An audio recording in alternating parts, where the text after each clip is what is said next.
Hello students, सो इस video में हम देखेंगे एक्टिव एंड पैसिव वॉइस की एक्सरसाइज। ठीक है, जैसे कि आपको फर्स्ट सेंटेंस दिख रहा है वो ऑलरेडी मतलब उसको मैंने एक्टिव से पैसिव वॉइस में कन्वर्ट कर दिया है। क्या लिखा हुआ है? Once a week Neeraj cleans the room. तो ये हमारा सिंपल प्रेजेंट टेंस था। क्या था? Simple present. कैसे पता चला मुझे? क्योंकि यहाँ पे सब्जेक्ट के साथ में क्या लगा हुआ था?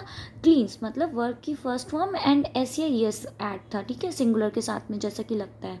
तो हमें अगर एक्टिव से पैसिव वॉइस में कन्वर्ट करना सीखना है, उसके लिए क्या बहुत ज़रूरी है कि टेंसेस आते हो। तो अगर आपको टेंसेस में कोई डाउट है तो इसके मैंने ऑलरेडी प्लेलिस्ट बना रखी है, आप वहाँ पर जाकर टेंसेस की प्लेलिस्ट चेक कर सकते हैं। तो क्या हुआ देखिए, once a week Neeraj cleans the room. Simple present था। कैसे कन्वर्ट होता है? वंस अ वीक को हम एज इट इज़ लिख देंगे। ठीक है, मेन सब्जेक्ट यहाँ से है तो यहाँ से इतने सेंटेंस को कन्वर्ट करेंगे। ये ऑब्जेक्ट है दारूम पहले आ गया। अभी सिंपल प्रेजेंट है ना, सिंपल प्रेजेंट में जब हम पैसिव में कन्वर्ट करते हैं तो is M are helping verb आती है। तो रूम क्या था? सिंगल रूम की बात है तो इज लगा दिया मैंने। देन वर्ड की थर्ड फॉर्म क्लीन था हमारा वर्ड। ठीक है, तो क्लीन की थर्ड फॉर्म क्या होगी? क्लीन्ड। फिर क्या लगाते हैं यहाँ पर? बाय लगाते हैं। बाय के बाद में जो हमारा सब्जेक्ट है, सब्जेक्ट ऑब्जेक्ट की प्लेस पर आ गया तो नीरज हमारा ऑब्जेक्ट की प्लेस पर आ गया। अब यहाँ पर सेकेंड सेंटेंस है, right now Pooja is writing the letter. ये हमारा प्रेजेंट कॉन्टिन्यूस है। ये कैसे पता चला? क्योंकि यहाँ पे इज़ और राइटिंग लिखा हुआ है। मतलब कोई भी चीज़ अगर प्रेजेंट कॉन्टिन्यूस में है तो वहाँ पे हेल्पिंग वर्ब क्या होगी? इज एम आर होगी। और वर्ब की फर्स्ट फॉर्म के साथ में आई एन जी लगी हुई है, तभी तो कॉन्टिन्यूस है, मतलब काम अभी चल रहा है, चल रहा होता है तो वहाँ पे आई एन जी लगी होती है, आई एन जी फॉर्म होती है। ठीक है, अब इसको कन्वर्ट करना है एक्टिव से पैसिव में तो क्या हो जाता है? देखिए, object plus is M R plus being आ जाएगा यहाँ पर ऐसे। द लेटर, लेटर भी सिंगुलर है तो क्या हो जाएगा? Letter is being. और वर्ब की थर्ड फॉर्म राइट का थर्ड फॉर्म क्या हो जाएगा? Written. The letter is being written by Pooja. Pooja. ठीक है, क्लियर। देखिए, राइट नाउ तो एज इट इज़ लिखेंगे क्योंकि हमारा सब्जेक्ट यहाँ से स्टार्ट था। मेन जो था subject then verb helping verb and main verb, इस तरह से। तो यहाँ से इसीलिए इतने सेंटेंस को मैंने कन्वर्ट किया है। ठीक है, अभी नेक्स्ट समझते हैं। Many tourist have visited that temple. अब यहाँ पे हेल्पिंग वर्ब क्या है? हैव। तो हैज़ और हैव हमारी कहाँ पर यूज़ होती है? हैज़ हैव के बाद में यहाँ पर वर्ब की थर्ड फॉर्म भी है तो ये हमारा कहाँ पर यूज़ होता है? प्रेजेंट परफेक्ट में।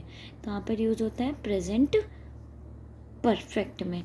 ठीक है, तो प्रेजेंट परफेक्ट में क्या हो जाएगा? देखिए, ऑब्जेक्ट जो है वो सब्जेक्ट की प्लेस पे, दैट टेम्पल। फिर हैव का यहाँ पे हेल्पिंग वर्ब क्या होती है? हैव बीन होती है। ठीक है, हैज़ बीन और हैव बीन। अब दैट टेम्पल, टेम्पल तो सिंगुलर है। ठीक है, तो क्या हो जाएगा? हैज़ बीन हो जाएगा। That temple has been visited by many tourist. देखिए, दैट टेम्पल सिंगुलर है। ठीक है, has been visited by many tourists। ठीक है, clear. Then next, Vikas repaired the car. अब ये हमारा कौन सा सेंटेंस है? देखिए, सबसे इंपॉर्टेंट चीज़, यहाँ पर कोई भी हेल्पिंग वर्ब नहीं है और वर्ब की यहाँ पर सेकेंड फॉर्म यूज़ हुई है। तो वर्ब की सेकेंड फॉर्म कहाँ पर यूज़ होती है? सिर्फ और सिर्फ हमारे सिंपल पास्ट में या पास्ट इंडेफिनिट में, है ना। तो मतलब ये हमारा सिंपल पास्ट का टेंस है। अभी विकास रिपेयर द कार, इसको कन्वर्ट करेंगे तो क्या हो जाएगा हमारा? ये ऑब्जेक्ट है द कार और इसमें हेल्पिंग वर्ब क्या लगती है? वॉज और were. The car was repaired by Vikas, क्योंकि रिपेयर का थर्ड फॉर्म भी क्या हो जाएगा? रिपेयर्ड होता है। The car was repaired by Vikas. ठीक है, क्लियर। देन नेक्स्ट अब हमारा सेंटेंस है। नेक्स्ट सेंटेंस क्या है? वेट, हाँ। The salesman was helping the customer when the boss came in to the store. अब वॉज हेल्पिंग है। ठीक है, यहाँ पे वॉज हेल्पिंग लिखा हुआ है तो वॉज वर और वर्ब की फर्स्ट फॉर्म के साथ में आई एन जी। तो ये कहाँ पर लगता है? हमारा पास्ट कॉन्टिन्यूस में। ये काम अभी हमारा चल रहा है तो ये किस में हो गया? पास्ट कॉन्टिन्यूस टेंस में हो गया। अब इसको कन्वर्ट करेंगे तो क्या हो जाएगा?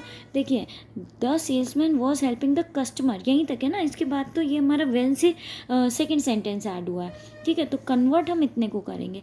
The customer was being helped by the salesman when the boss came in to the store, इस तरह से। ठीक है, अगर आपको कोई डाउट होता है, नहीं कुछ समझ में आ रहा, तो आप मुझको कमेंट्स में बता सकते हैं।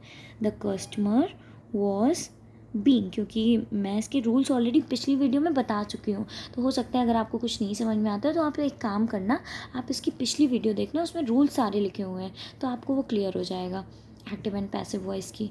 The customer was being helped by the salesman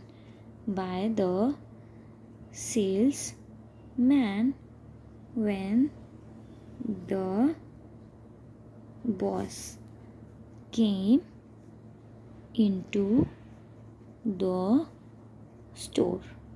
ठीक है। देन नेक्स्ट सेंटेंस, हमारा नेक्स्ट सेंटेंस क्या है?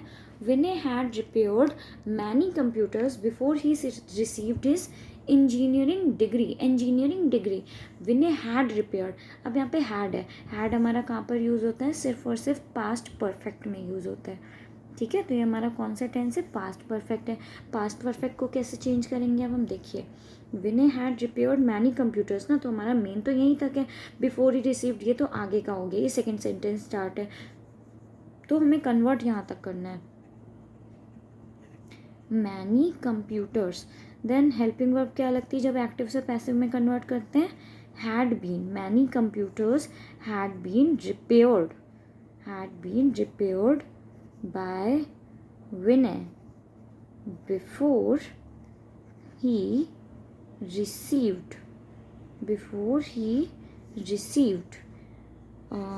his engineering degree।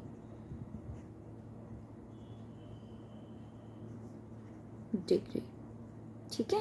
Then next sentence है हमारा, ये मैंने थोड़ा गलत लिख दिया था, मैंने फिर इसको विल करा है। अब यहाँ पे क्या लिखा है मैंने? Parul will make a sumptuous dinner tonight.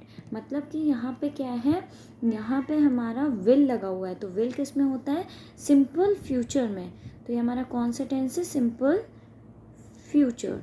ठीक है, तो सिंपल फ्यूचर में कैसे कन्वर्ट करते हैं? अब देखिए यहाँ पे लिखा हुआ है Parul will make a sumptuous dinner tonight.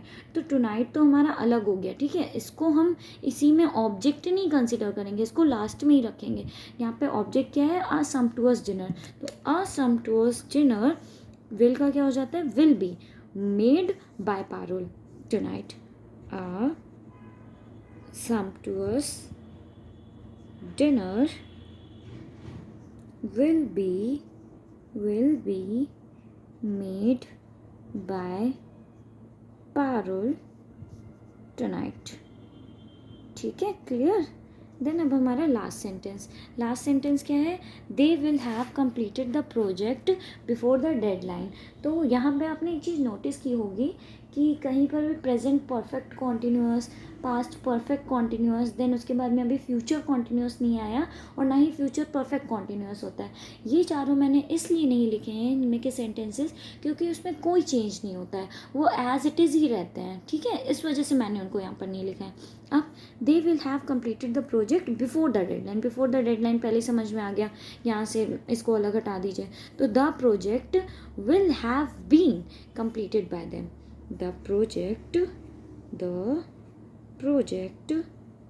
will have been completed by them before the deadline। ठीक है, ये हमारा last sentence. The project will have been completed by them before the deadline। अब ये हमारा कौन सा सेंटेंस था? विल हैव लिखा हुआ था ना, तो ये था हमारा फ्यूचर परफेक्ट। ठीक है, सो आई होप आपको ये वीडियोस क्लियर होंगी, ये सारे सेंटेंसेस क्लियर होंगे। तो अगर आपको कोई डाउट है देन आप इसके पहले का वीडियो ज़रूर देखिए, आपके सारे के सारे डाउट्स क्लियर हो जाएंगे। और अगर उसके बाद भी नहीं होते हैं तो आप मुझे कमेंट्स में बता सकते हो। Thank you so much for watching my video. Do like, share and subscribe for more videos like this. Bye bye.